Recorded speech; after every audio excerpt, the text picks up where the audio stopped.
there. This is my my talk video.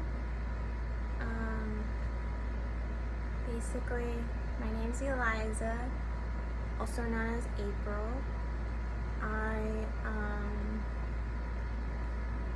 This is one not easy video for me to make.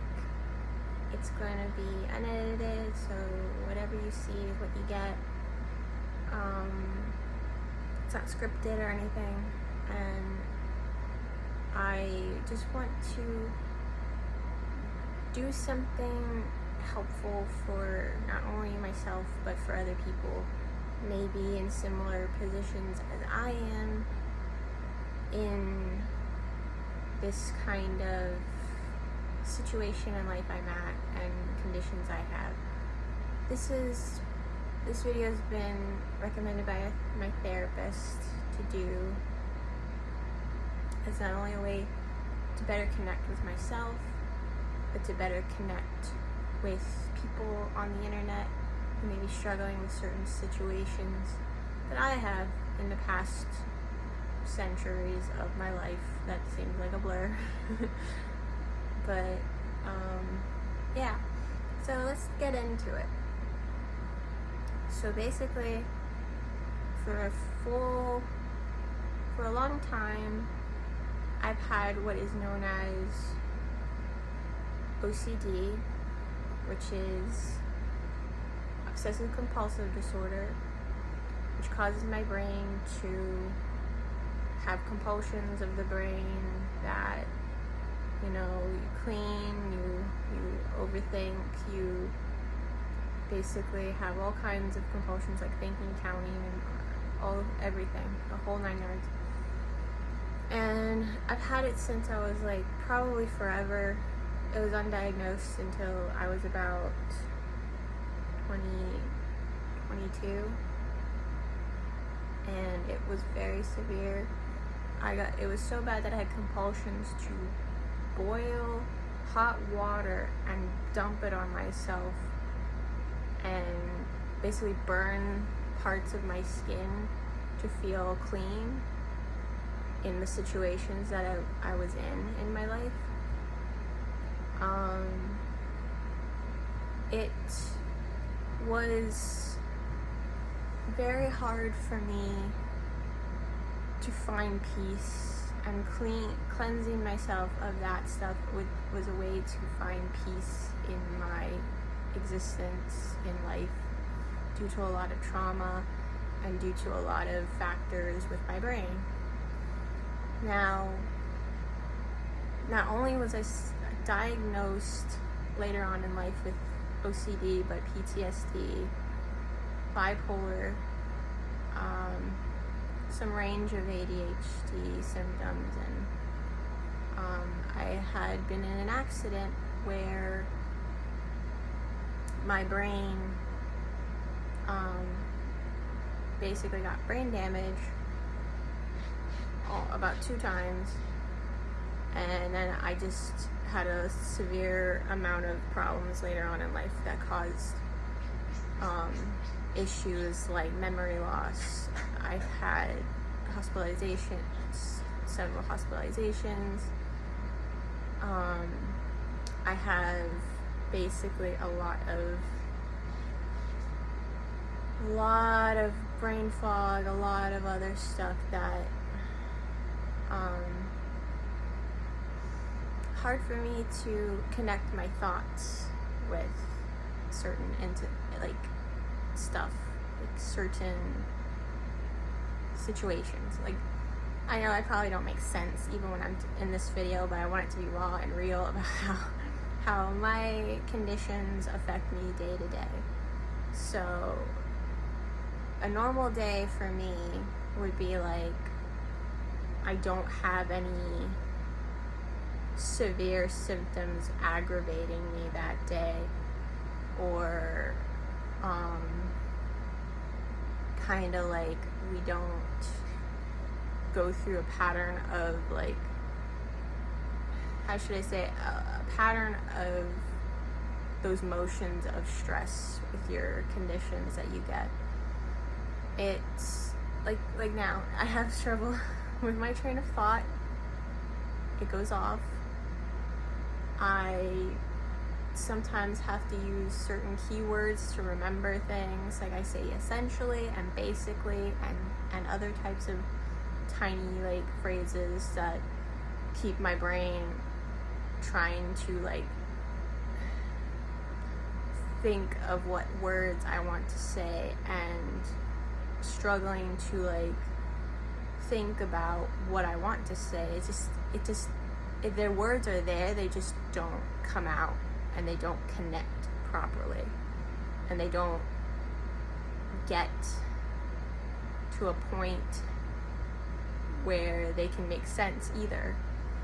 Like I will have actually talking about things that don't make sense. With things like my mental conditions, I have bipolar too, and the OCD as well combines with it. My brain is like in a nutshell, is like a roller coaster going backwards. It is like the opposite of everything I want to think, and the opposite of it. It's like opposite day, if that makes sense. For me, it's like, it's normal now. It's like, okay, that's the opposite of what I wanted to think, but you know, I like move on. It's not my, not my monkeys, not my circus to think about that.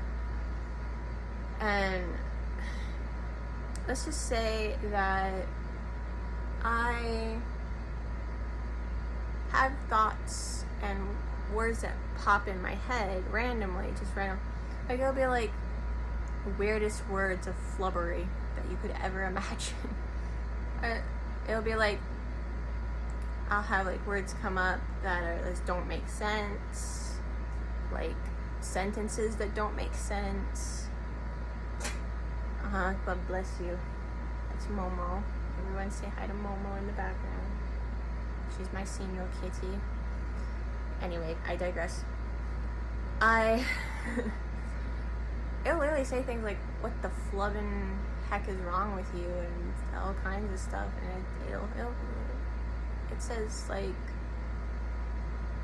bad things about myself, cuss words all the time. I hear on a loop, just on a loop all the time, like a record player, these words and these sentences and these like key words that I would hear throughout the day from other people, and it'll just be reminded in my mind about everything. And I just ignore it. Now, I used to not be able to ignore it. It used to stress me out so bad because I'm like, what's going on? Why can't I think clearly? Why can't I have thoughts that are like aligned with what I want to think and aligned with what I really feel towards people and myself? But I know it's not my fault. It's not a part of how my actions affect me. It's about how my brain just can't function properly because of the way I was born. And I was born with, technically, I'm pretty sure, the deficiency that I have along with the bipolar is, sorry, I'm getting off track with my thought process, but I want to bring in the fact that with my lithium imbalance from the bipolar, it's so deficient in my brain, lithium, that I've been hospitalized because it was so severe, I almost died. It not only gave me an episode, but I had to be put on it immediately and on a high dose so I could balance out the chemicals that were, deficient in my brain. And it's not a fun process. It's kind of, how should I say, it's kind of a scary process, which in turn it causes me to have certain symptoms like that you just heard. When I said scary, I stutter. I basically have moments with tics, nonverbal and verbal tics that are involuntary and compulsive tics that are basically kind of like a form of what would look similar to Tourette's, but it's because of the deficiency in my brain and the medicine I take, and a huge part of brain damage that I had from my accident, which is part of why I was deficient in that. The chemical I had caused the accident to take place with my brain damage. So all of that just compiled into a big blob of messes that had to be corrected in terms of like medicine and therapy and all kinds of stuff, like managed like government help and stuff like that.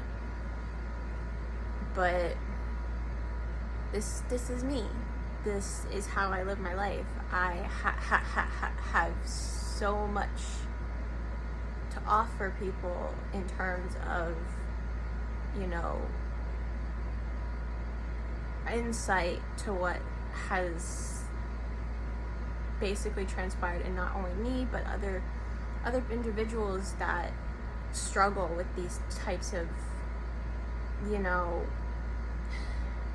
invisible disabilities, as we like to call them in a lot of these communities.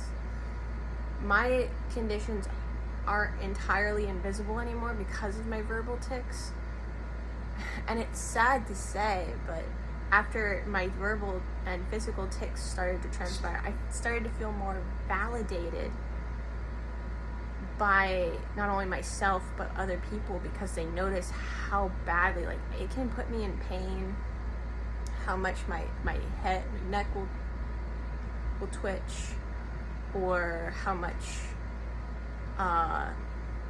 like sporadic amounts of verbal tics come out of my mouth. It's like, they're calmer today, thank God, but it can depend on the day. It can depend on what I eat, what I drink. If I drink a lot of caffeine, it kind of overstimulates my system and I get all the tics all the time. And so basically what I want to do with these conditions is have like an open book for people to want to talk about their conditions and want to,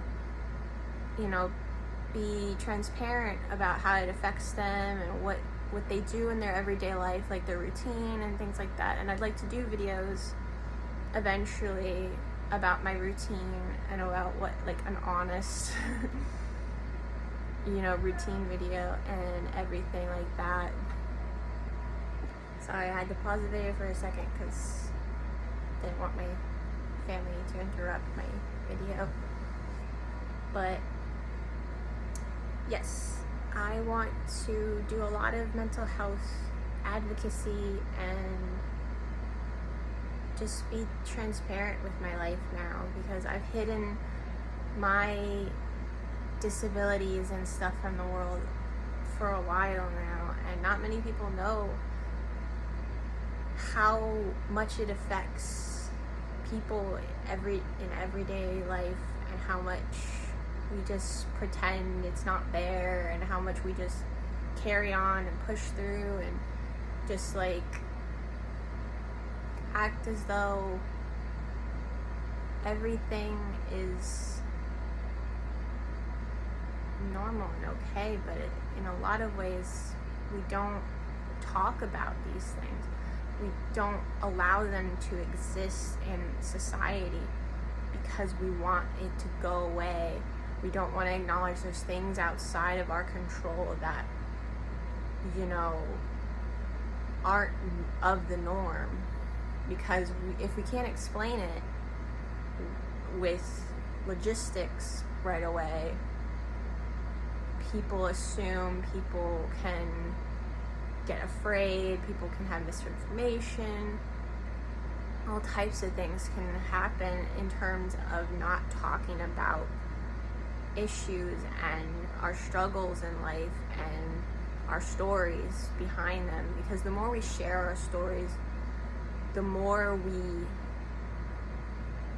have a point of view and an insight into our minds, because we're not mind readers. It's the closest thing we can have to people understanding us and seeing things through our eyes.